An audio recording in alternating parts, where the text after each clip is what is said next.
एक गांव में दो बहुत अच्छे दोस्त रहते थे। एक का नाम अली था और दूसरे का नाम अहमद। दोनों हर वक्त इकट्ठे रहते, इकट्ठे खेलते और एक दूसरे की मदद करते थे।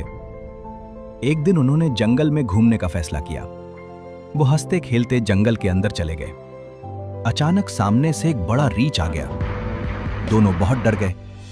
अली फौरन दरख्त पर चढ़ गया क्योंकि उसे दरख्त पर चढ़ना आता था, लेकिन अहमद को दरख्त पर चढ़ना नहीं आता था।